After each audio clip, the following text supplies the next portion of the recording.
What is going on, everybody, and welcome to the Pick Swap Media YouTube channel and Twitter. If you see us streaming live, I'm here with Ryan Coyle and Luke Arcaini today, here to talk some baseball that I know I would like to recognize right now as the center stage of basketball season, but baseball is right around the corner. We have just the guy to talk about it with. So before we toss it over over to Luke and get into it, Ryan, how we doing? And shout out to you for kind of putting this together. Yeah, thought it would be a nice little kind of change of pace. My college basketball bets have been pretty shit since the Super Bowl, so something to get my mind off it a little bit. Talk some Phillies. We're doing it on a terrible weather day, so hopefully better weather around the corner. And yeah, looking forward to the Philly season. Very intrigued to see how they kind of respond from last year. Yep, absolutely. And you guys know Ryan from the Beef Up Front podcast, both right here on Pick Swap Media, as well as Fox Sports The Gambler. And also from the Gambler Gang, we have Luke Arcaini, the Phillies insider over there, host of the Luke and I on Phillies podcast. Luke, what's your level of optimism with spring training kicking? The vibes are up. How are we feeling right now? Yeah, the vibes are up. That's kind of like the most important part of spring training. Just make sure the vibes stay up. That was the issue with last year's spring training, obviously with the Reese injury, was the second that happened, like the vibes just tanked. So right now, knock on wood, the vibes are pretty high. There's nothing really to complain about right now. I think there's 22 days till opening day. So we're at this.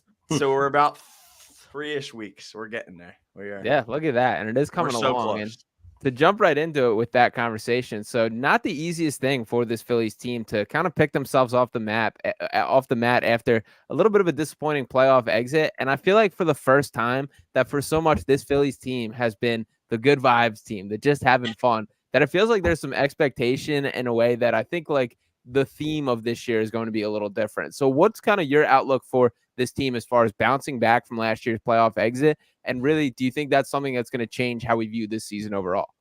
Yeah, I think this season's going to go a lot better. I think regular season wise than we've seen in the past. I think having Bryce Harper for a full season finally is just really going to work wonders for this team. Not having to worry about him missing the first 2 months or just any of this. Where is he going to play? Is he going to be the DH type of stuff? It's set. Like, this is the first time in a while going into the season that everything is set. The only really thing right now is Brandon Marsh, but he's obviously expected to be ready for opening day. I think the vibes are just all around really good. I think we're still a little bit. There's a little bit of a taste in our mouth from these last 2 years, specifically last year. Yeah. But I think anytime you get a team that's really only gotten better compared to a year where they were basically an epic collapse away from going to back-to-back World Series, I think you're in good shape. I think once again it's going to be hard to compete with teams like the Braves and the Dodgers. But if there's one thing that the Phillies have proved the last 2 years is that once you get into October, they can play with anybody. Mm-hmm. My biggest thing with this team is I think the slow starts have fatigued them, obviously, over the past 2 years, and they've been playing catch up over the second half of the season. But from a fan's perspective, I think last year wasn't the most painful loss with the Diamondbacks series, but I think the most shocking. And I think that's one of those things that really hard to kind of bounce back from. And for a team that has had slow starts the past 2 years, how do you think that they're able to kind of overcome that, get over that hurdle, and start out hot and maybe even compete for the division title this year? Yeah, well, I think once again, is having Bryce for that full season. That's kind of going to get you off to that better start. And I think if you get any bit of, July Schwarber, you don't even need June Schwarber the whole year. If you get any bit of Schwarber in the summer type of that, maybe that 220, maybe not hitting like 110 the first 3 months of the season. And I think just having your rotation healthy, they obviously didn't have Ranger for the first month of last season. So that back end of the rotation in like April and May last year was honestly really bad until they found Sanchez as that fifth guy and until Ranger came back. They were kind of throwing Matt Strahm out there every fifth day, who was pitching really well, but it kind of took away from that role that he was brought in for, which then affected him, I think, a little bit later in the year. His arm kind of started to die towards the end there. And I think he really just threw way too many innings. So I think just kind of lessening the workload early, but still kind of keeping that foot on the gas. I think the Phillies know that it's going to take a lot of wins to even come close to winning the division. But I mean, for a team that won 90 plus games last year and got off to that type of start without Bryce Harper for 2 months, I think deep down, I think if they play to their best ability, I think they could push 100. I don't think they will. But I do think that if they play like a consistent 162 game baseball season based on the roster they have, I don't see a reason why they can't get to that 100 mark. Yeah, I'm with you on that. And to talk some specifics as far as numbers, that they're over under for wins on the season sitting at 90.5. That feels super low to me. That I would, if you asked me to guess that number, I would honestly think closer in like the 97.5 kind of range is what I had in my head when planning on that. So I was a little bit surprised by that. Do you think there's anything to that, or is that a slam dunk to jump on all over that? Do you think, Luke? I think that's just kind of going up against the teams that they have to play a lot throughout the year. Granted, I don't think they're in that good of a division anymore. I don't think the Marlins are going to be anywhere what they were last year, because they were just kind of that little run that everyone thought was cute and then got to the playoffs and got absolutely blown out. There wasn't really anything special behind that Marlins run last year.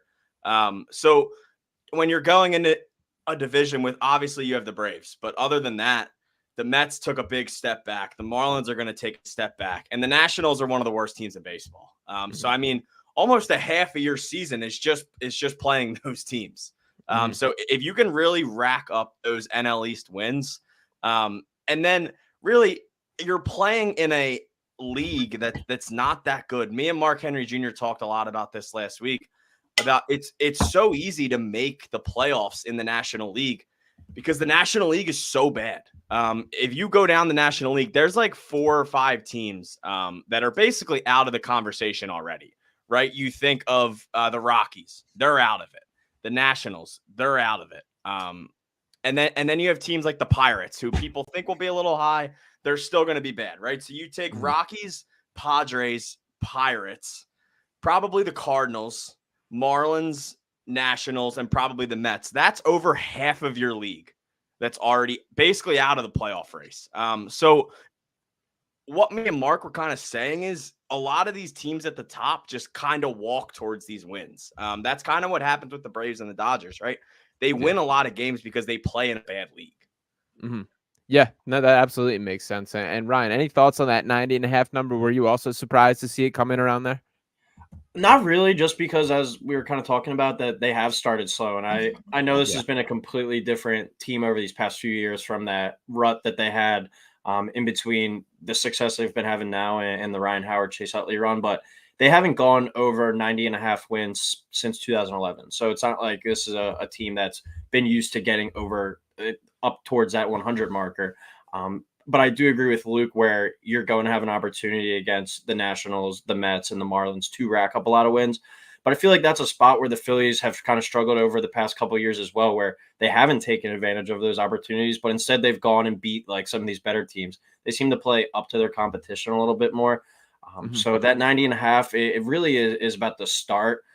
It's more so of a number where if you can bet like live throughout the season, that I would kind of look at maybe like 10 games in, because a slow start could definitely push them down, and then you're digging out of a hole yet again. So it's a number I'm probably not going to touch, but certainly something to monitor. Interesting. Yeah, I'm more optimistic about it than it seems like either of you two are. But let's jump in on a couple of specific players here. So I'm going to start with Bryce Harper. That's obviously one of the biggest reasons why this year could be different. That this is a guy that this Phillies will have for the full season. We know he's locked in playing first base. That has finally been set in stone. Had to wanting to see that going on, but we do know that Harper will be holding down the fort at first. His player prop for home runs this year set at 30.5 on the season. Now, looking back at, obviously, he did not play a full season either of the last 2 years. That he did finish with 21 home runs last year, 18 the year before. He did have 35 in 2021, which would clear this number. What's your thoughts on 30.5 home runs? Luke, I'm going to toss it to you first. Do you think that power returns this year? Yeah, I think this is me and Mark talked about this. This is one of the worst numbers we've seen. Okay. I think Bryce has a chance to get up to more than, or I think he'll be closer to 40 than he'll be 30 this year. I think it's a big power year. I think it's finally not having to run around the outfield every day, right? He's finally playing a full season where instead of, running around right field, just launching balls with that arm, all he has to do is play first base and hit home runs, right? Mm-hmm. I think this is a big power year for him. I was shocked when I saw that number, and I get it. These numbers are based off of their past stats and all this stuff, but if I would be willing to take that number almost all the way up to like 34-ish up Wow. in there. I think he'll be closer to 40 this year by the end. Yeah, I like that. Absolutely. And I know Rhys Hoskins obviously will always have a warm spot in Phillies history, but it was amazing to me last year how night and day watching Bryce Harper at first base, the best fielding performance that we've seen out of a guy, for him that to be his like actual first time holding down the fort at first base, for how comfortable he looked. Really impressive stuff. I know obviously he has the background as a catcher and all that, but I was just bizarre. He's been the top name basically in baseball since what, 2008. Yeah, like I mean he was on the cover of Sports Illustrated at like 15 years old. Like he's just simply a freak athlete. And I think that first game back that he played where he had that diving over the fence in Cleveland in like the third inning, like right after coming back from Tommy John surgery, I think that just kind of like explains like just how he is. Yeah. He either is not playing or he's going to play 110%. Like there's no 75, 80% with Bryce. It's either he's not in the lineup or he's going to throw his body out on the line to make every single play possible. Yeah, and I do love that about him. And it's interesting. These conversations, these kind of have been rolling all over since obviously the Jason Kelce retirement. But as far as guys that get Philly and could be the next face of Philly, Bryce Harper really seems like the obvious answer, I think, to everyone, a lot of people. Now, I'll say from my end, I don't think, and not his fault, but I don't think Bryce can ever reach like a level of Jason Kelce. And when we talk about Kelce specifically, it is that underdog factor, the 6th round pick, the guy that has come out of things. But I do think Bryce Harper is a guy that's holding the torch as far as representing Philly. So Ryan, I want to get your kind of thoughts on that. Is Bryce Harper, I would say, is probably the king of Philadelphia right now. Is there anyone in his vicinity? And do you think he could ascend to the levels of a guy like Kelce? I do think he can because he plays more of a, I don't know, guess like flashy position. Like give Jason Kelce all the credit he wants, but at the end of the day, he's like a center. Like if you have a guy like an Embiid who, if he ever was able to win a title, or if Bryce Harper was able to win a title, he makes the flashier, the bigger time plays, the highlight reel type stuff that sticks out. Kelce's like personality and everything was in that as well. But Bryce Harper is right there neck and neck with Kelce in terms of, understanding the city, getting the city, and what it means to play for Philadelphia. He's just missing that ring now. And I think that's really, it's gotten to the point where the Phillies were, all right, their first year, the run was great. Last year, it was more expected, but still awesome to be able to beat the Braves, but then the collapse. This year, anything less than getting back to the World Series, I think it should be deemed a failure because this is a win now roster. Guys aren't getting much younger, and the owner and the front office has put their money where their mouth is. Now it's time to go out there and execute it. You probably just have the 2 best teams in the league in front of you, in the Dodgers and Braves. You got to overcome. See that? Yeah. Then that's my thing too, Ryan, is I keep going back and forth, and everyone's been talking about this. If they don't get back to the World Series, is it deemed a failure? And I want to say yes, but if you are like consistently ranked as the 3rd best team in the National League, I don't know how you could possibly say that. Like, say they go to the NLCS and they have to play the Dodgers, right? And like they are like battling with the Dodgers 5, 6, 7 games and they lose. I don't think that season's a failure. Like, I mean, this is one of the best baseball teams you've ever seen on paper. So I think it kind of depends how they would go out if they didn't get there. But like if you go to Game 7 against the Dodgers and Ohtani hits a walk-off home run off of you, like I can't say that's a failure. And like I don't want to put that out into the air, you know what I mean? But yeah. Like I just don't. I couldn't make that as a failure because the best player of probably the last 40, 50 years on the best team we've seen on paper in the last probably 30 years just beat you. Yeah. And it's such a high bar that you're holding them to. And Exactly. I think we see this with the Sixers a little bit of obviously they have not been past the second round, and that's all that's critiqued for them. But in reality, there is more than half of the NBA that would kill to be in the spot they are in and having the success that they are as a team. Now, the Phillies obviously have already broken past that a little bit by making it to the World Series, by really just kind of outplaying their expectations in a way. Again, I think the phrase house money is thrown around too loosely, but they kind of had that through the start of these two playoff runs. This does feel like one with expectation, which I think is going to wear on this team a little bit differently, but it will be interesting to see. I did want to swing it to a guy that I think probably the biggest talking point or another reason for optimism, and that is Trey Turner. Is this conversation of what version of Trey are we getting? We know that last year was not ideal. It was quite the journey from just not quite living up to the baseball card stats. So, Luke Arcaini, I'll throw it right to you. What are your expectations for Trey Turner this season? So I actually lied to you guys. I said Bryce Harper's number was the lowest or was the worst home run number I saw. I think Trey Turner's might be the worst home run number I saw. 23 and a half. At least that's what I saw it at last time I saw it. Yep. Trey Turner had the worst 4 months of his entire career, the first 4 months of last season, and he still hit 26 home runs. So I don't know like what else he has to do, right? If he puts together a 280 season, and he plays a very consistent year, I mean, he could push 30. Especially if he's swinging for power like he was the last 3 months of last year. I think this is a big year for Trey. I took Trey to win MVP. Wow. I forget exactly. I believe it was 22. I want to say he's 22. Yeah, I got it 22 to 1 when I got it. But I just think it's a really big bounce back year. And I think it's kind of hard for a guy like Trey not to bounce back after that, especially from like the media side of things. If he comes out and he hits 295 this year with like 30-something homers and like 90 RBIs, right? He's going to be in the running for that MVP strictly because of his season last year. So I think it's a big year for Trey. I think he's going to kind of lead the way with Bryce, as it should be, right? Mm-hmm. Your two best guys leading the way. Yeah, I'm totally with you there. Ryan, how about you? What do you think of that 23 and a half number for his home runs and kind of your outlook for Trey as a whole? Yeah, his ability to hit and to pull the ball last year into that left field, left center kind of gap with power too. I mean, that really stuck out to me. Some of those bombs that he hit last year were moonshots. I do want to see a little bit more out of him in the field, though. He was really hyped up before he came here as a super fielder at shortstop. And I remember him making a few critical errors throughout. I don't remember if it was the playoffs, but down the stretch of the season last year. So a little bit more consistency with the glove this season would like to see out of Turner. But if they are going to be able to triumph, he's going to have to be able to play better down the stretch. Because I remember his bat in that Diamondback series over those last few games, he was swinging at everything. And that was his main problem, I think, at the beginning of the year. Kind of fell back into that trap, him and Castellanos. So as Luke said, the big guns at the top, the guys making the most, they'll take you as far as you can.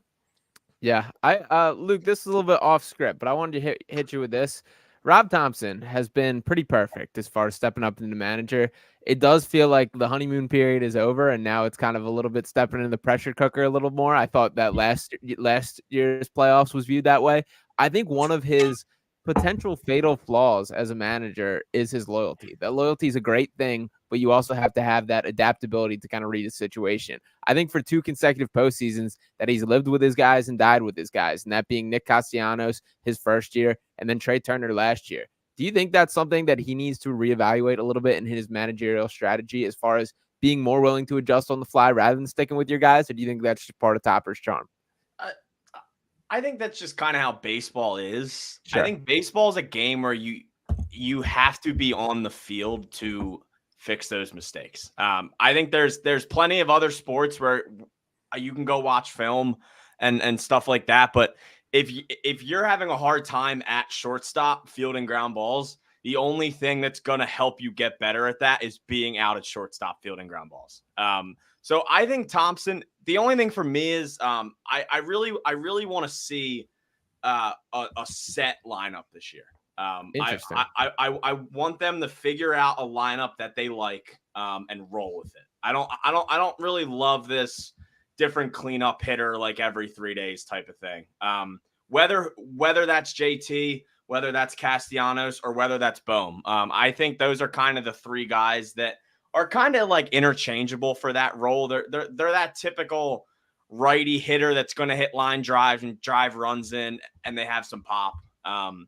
My lean right now is Real Muto, as long as that swing is as good as they think it's going to be this year. But I think you can kind of make an argument for like any of those three. Mm-hmm. But I think just more consistency and just staying with one thing. There's no need to move Kyle Schwarber out of the leadoff spot. They're like 70 games over 500 when he's in the leadoff spot. I love Schwarber there. I love Trey at 2. I think Trey at 2 is probably the most valuable player in your whole lineup. Having him in that 2 hole to get on base right before Harper's up is huge. I love Stott in the 5 hole this year. I think that's probably where he'll stay, either the 5 or 6 hole. I don't see him dropping any farther than that. He's just too good of a hitter to be any farther down in the lineup than that. But yeah, I think it's just kind of finding that lineup this year and trying to stick with it as much as you can. Interesting. I feel like that's what Charlie Manuel did. Like, I feel like I could recite that lineup forever. Oh, the one they had from top to bottom. Rollins, Victorino, Utley, Howard. Yeah. Every single game. It did not matter. Like, then you went what? Boom, Worth, boom, boom, boom. Worth, like Burrell, Feliz, Ruiz, Pedro Feliz, Ruiz, and then whoever the pitcher was. They ran the exact same lineup every single game.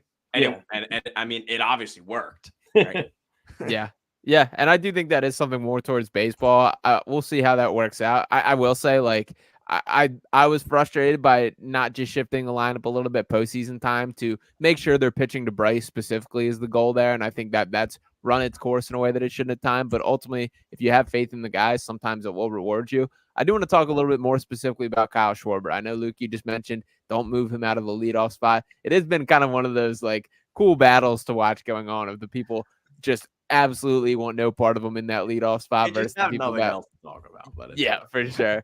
But Ryan, I'll toss it to you first. His over-under for home runs on the year sitting at 39.5, and obviously we know what he brings from all the other side of things. I think the leadership aspects and everything else that he brings is valuable. What's your vibe on Kyle Schwarber this year? Do you think he hits 40? Well, to start off with the leadoff thing, I think it's such a dumb conversation to have anymore because we've seen Rob Thompson now for a year and a half, hasn't budged off the stance. So, like, what makes you think he's going to do it now? But I think with Schwarber, the best thing that he's been able to do since he's came here is just his availability. I mean, you look, he played 160 games last year and 155 the year before. The year before is before he got here is when he got hurt, I believe. And then he was with the Nationals and the Red Sox. But he's been an extremely durable player here. And if he's going out there and he's playing 150, 155 games, there's no doubt in my mind he goes over 39.5 home runs again, especially sitting at the top. He's a guy, too, that will get hot in spurts. Like, I feel like when I watch Tyrese Maxey a lot of times, he could have 6 points in a game, and then you look up in a blink of an eye, and he's up at 20. Schwarber's the same, where he could start May with 2 home runs. He could finish the month with 10. Like, he's a guy that can just get hot in spurts. So I love that 39.5 for him as well. And playing in Citizens Bank Park, he's just going to continue to hit in that hitter-friendly ballpark. Yeah, definitely. And Vegas clearly looking for a little bit of regression there, as just to put it out there, 47 home runs last year for Schwarber and 46 the year prior, which led the MLB from that leadoff position. Luke, you think he cruises past that 39.5 number again? I think it'll be a little closer than it was in years past. I think he'll sit around the 42, 43 mark. That's probably a number I won't bet. I do like it towards the over. I think I would just rather have the Trey number and the Harper number, just because it's a lower number, and I know both of those guys can really get over those numbers really easy. Yeah. I mean, I don't care who you are. It's hard to hit 40 home runs in one season. Like, that is not an easy number to get to. And I mean, if that's the thing, like you said, Ryan, if Kyle Schwarber stays on the field, he's going to clear that number. And he hasn't really shown me anything to believe he wouldn't, especially now that he doesn't have to run around the outfield anymore. So him just being the DH, honestly, I think would be a reason that would lean me to that over. And I know you've been a little bit more locked in on spring training than probably Ryan or I here have. Luke, what's your feel for how the outlook shakes out? Personally, I'm a big Johan Rojas guy that I am pounding the table and hoping that he gets the full opportunity in center. It doesn't seem like that's set in stone. What's the feeling you're getting for how things shake out? Yeah, so I mean, if sitting here right now, I think opening day will be Marsh in left, Rojas in center, Castellanos in right. Okay. I think your fourth outfielder off the bench will be Pache over Cave. Okay. The only real reason that they would keep Cave is because he's another lefty bat. But I don't really think having a lefty bat in April and May is as important of having a lefty bat off your bench come like October, right? I don't think you have to necessarily go off of bench matchups early in the season. I think later down the line, I think ideally this team goes out and gets a power left-handed bat at the deadline to come off the bench. It doesn't seem like it's going to be something they're going to do right now. But yeah, right now for me, and it's good because there is kind of this back and forth right now. There's a big debate going on for that center field job of Rojas or Christian Pache. He's looked really good. He has earned sort of every bit of at least being on the roster. I still think the team will lean Rojas unless some like crazy like thing happens over the next 3 weeks. I think Rojas will be out there to start on March 28th. But I wouldn't be surprised if it wasn't him. Okay. Love that. Love that. And my next Phillies question here, Ryan, I'm going to toss this one to you. I had to throw this one on the sheet myself. Ranger Suarez, man, probably my favorite player on this Phillies team. And even if it comes down to it, even with Aaron Nola, with Zach Wheeler, you need 3 outs. Give me Ranger Suarez 10 times out of 10. So my question here is Ranger Suarez the baseball version of a hooper? Ryan, I'll throw it to you first. Yeah, I mean, he's got that kind of calm, cool, collected like swagger to him. So cool. And not fazed by a moment at all. Like he's probably, if this is what you're looking for, he is the guy that could walk into a pickup game and not even lace up his shoes or stretch and probably go score 25 while he's going 4 miles per hour the entire time. But yeah, I agree with you, Sean, to the point where very confident with him on the mound, especially if you're counting on him as your number 3. I know there's still some rotation questions there at the back end with what we're going to get from Walker and potentially bringing in another guy. But if you do go out and bring in another guy and Ranger Suarez gets bumped down a little bit more, you have to feel better and better about the Phillies' chances just because of the depth of that rotation now. Yeah. Luke, do you think that's fair that Ranger Suarez is certified hooper? Yeah, so I do, but I want to ask you, Sean, just so we have something to compare it to. What NBA player is your definition of a hooper?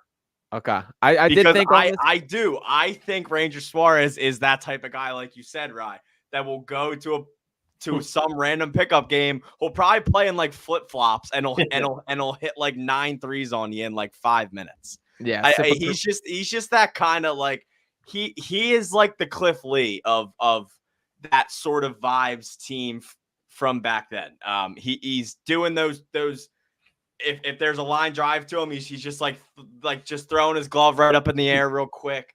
Like he's not doing like anything. He's either pitching or he's like screaming for like 2 seconds and then he goes back to just like the most normal human ever. Yeah, no, I think that's fair. Sipping a Corona on the sideline, all those things. That is Ranger Suarez for me. Exactly. I was trying to think of a player as far as stylistically. I think probably kind of the archetype I'm looking for is like a Shea Gilgeous-Alexander, but that guy's too good, I think, to fall in the pure hooper category. I think Jordan Clarkson's a name I'll throw out there as a guy that I think, to me, that's a hooper, that he's just going to go get buckets. Oubre. He's just going to score. You might not get an assist from him. Even Shake Milton, I'll throw in the conversation, that I think Shake Milton has some hooper tendencies to him and is a guy that can fill it up. But it is tough to finally like put a definition on it. For me, I think it's guys that don't pass a lot. They go out there, they get buckets, they make it happen. And I think that's Ranger Suarez, to be honest. That I think that he's on the guy Sixers. that plays above his weight class when it comes to basketball. He's on the Sixers. His name's Kelly Oubre. I think he's. I don't know about. He's frozen. you got to make baskets to be a hooper. He's been brutal, man. I think he had 30 last night. I think Sean's frozen. Yeah, no, he had a pretty good night last night. I would definitely classify Ranger as a hooper. I think he's just like, go out there with his jersey untucked, like do whatever, go throw 6 innings of one-hit ball, and then just go make a joke like 5 minutes later in the dugout. Yeah, I'm with that. I had a little internet cut out there, but appreciate you hanging with. We'll open it back up to baseball here. And Luke, I'm going to throw this one your way. So as far as player awards, I know you mentioned that you're all over the Trey Turner for MVP already. Is there any other player awards that have jumped out to you, whether it be Cy Young, MVP, or anything else? Yeah. So I was going through a few of them, and I was very set on Corbin Burns, AL Cy Young. I can't remember exactly what number. I didn't get to take that yet. But I think anytime a really good pitcher like that gets to go now to a really good team, I think the lights are just going to be way brighter than they were out in Milwaukee. And I think Corbin Burns over the last few years has kind of gotten like a little underrated somehow. I feel like when we're talking about pitchers, all we're talking about is Garrett Cole, Zach Wheeler, Spencer Strider. I mean, he's at least a top 5 arm in baseball, Corbin Burns. So I think any time that you can put a pitcher like that on a team that I think is going to have a really good year, I like that number a lot. He's a plus 1,000 right now. So I think it's pretty good odds for him. There's a big one right now. George Kirby has been having a lot of buzz this year. I don't necessarily think he's there just yet. I think maybe a year or two down the line, I think that would be a name, maybe even for next year to look at. But for me, my favorite futures bet would probably be Corbin at a plus 1,000.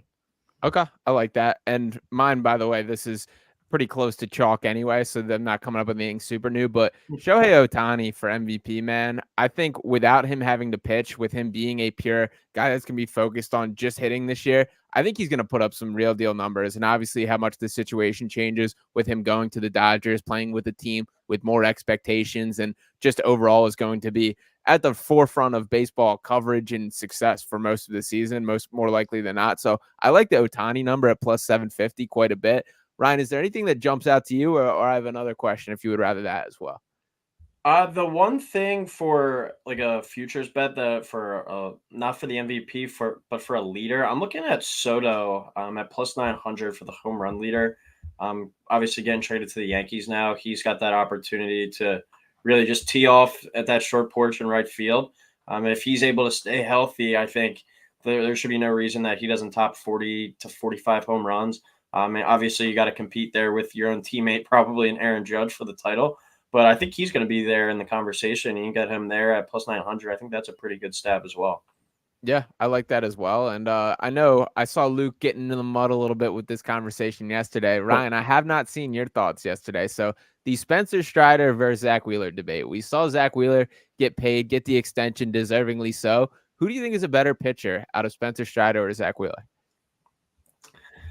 Pains me to say, but I probably would go Strider. But the playoff appearances, you could certainly make an argument for the other side.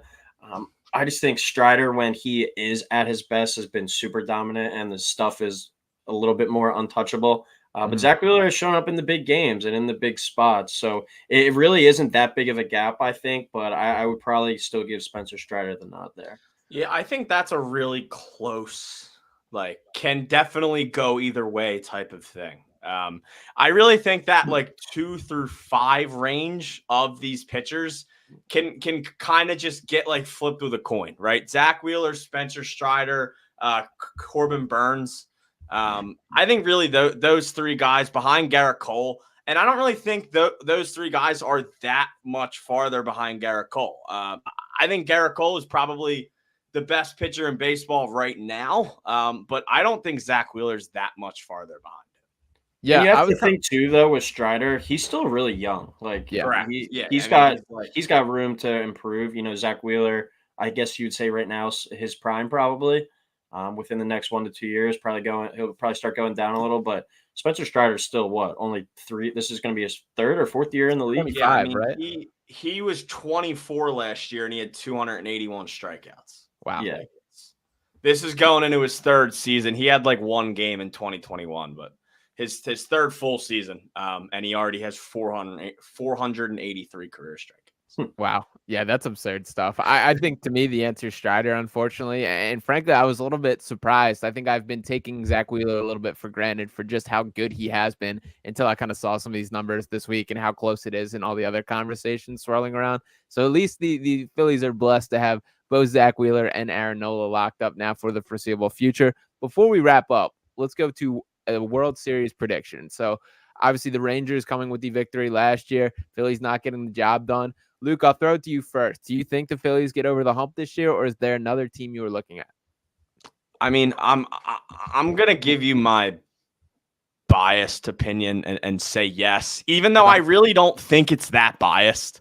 I think even as us saying this, I think it's still like a very valid argument. Sure. I think this team got better, and once again, they were just an epic collapse away from going back there again last year.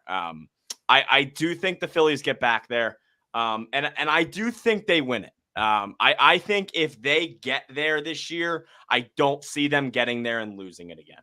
I am looking at a team in the American League that I think is kind of flying under the radar, even after an unbelievable year last year.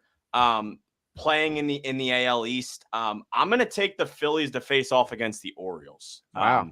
I think the Orioles are young, they're fun, and they're just only going to get better. They're so young. They have this middle infield. Their opening day middle infield has a chance to be 2 former number 1 picks from the last like 3-4 years.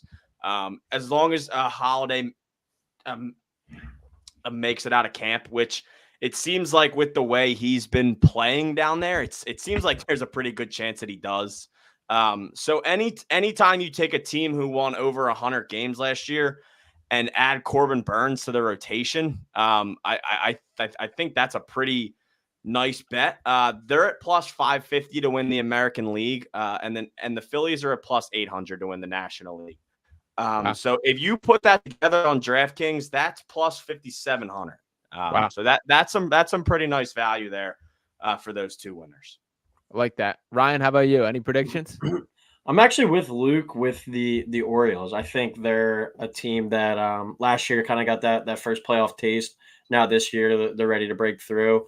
But I'm actually going to go with another NL East team to win the World Series this year. I think it's going to be the Braves. Sorry to say it, but another team more so the entire roster is kind of like Strider, where a lot of young guys, and they're going to take, I think, some playoff lumps, and we've seen that in the past couple of years versus the Phillies.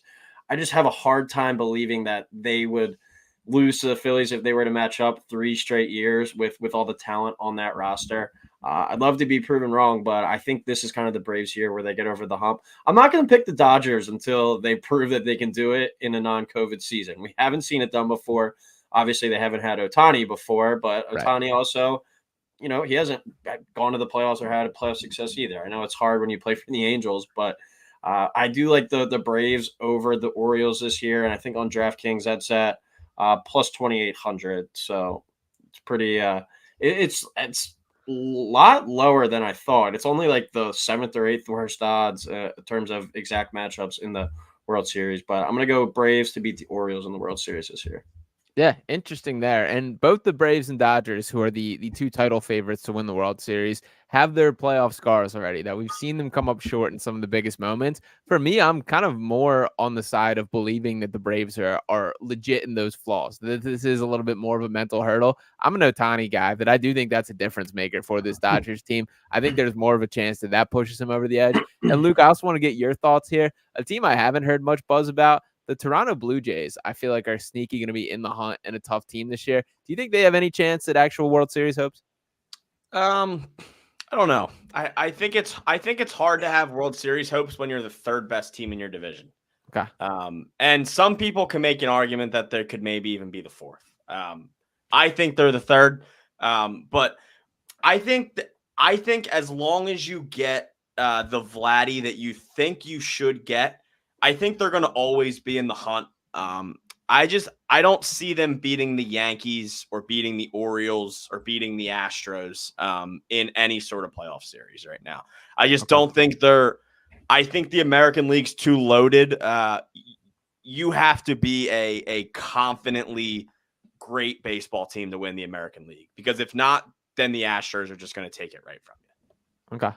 Interesting. Hopefully Vladdy's sipping the juice again and can get back to the guy we once saw. So we'll see how that. But boys, it was good chopping up, talking some baseball. That spring training coming to a close now, and we're not too far from opening day. So big stuff. Make sure you are checking out Luke, what we got going on at Luke and I at Phillies. Fill me in on everything there. Yeah, so we're going to be starting up the way more frequently episodes, probably up to 4 times a week. Once the season starts, we'll probably be starting them around next week, but after that March 28th date, it's going to be a lot, almost every day, because baseball is a beautiful sport where it's played every single day of the week for 5 months straight. So there's a lot of baseball up until October. So everything will be out on YouTube, Facebook, Twitter, all that stuff. Awesome, man. And Ryan, it is your prime time as well for March Madness coming out. I know already putting out some awesome content over Twitter and everywhere else. That's, of course, at Ryan Coyle 35. What else you got going ahead of the tournament? Yeah, I mean, over at The Gambler, we're going to be doing a bunch of streams at Fox PHL Gambler over these next few weeks, trying to give you some winners. But if not winners, at least some helpful insight. And then you can take with that information what you will. But yeah, pretty much once the bracket comes out, going to do complete region breakdowns. We got conference tournaments now and next week. So yeah, exciting few weeks ahead. And then once that wraps up, we're right in the Phillies season. So looking forward to that, and maybe even a Joel Embiid comeback during that time. Oh, it's coming, fellas. It's coming. Don't you worry. And on that note, I will be doing a Sixers post game following whatever version of the Sixers show up on the court tonight for that matchup. Appreciate everyone for tuning in here. Make sure you're smashing that like button, subscribe button wherever you're watching. And that is it for us here. Thanks again, and talk to you next time right here on Pick Swap Media.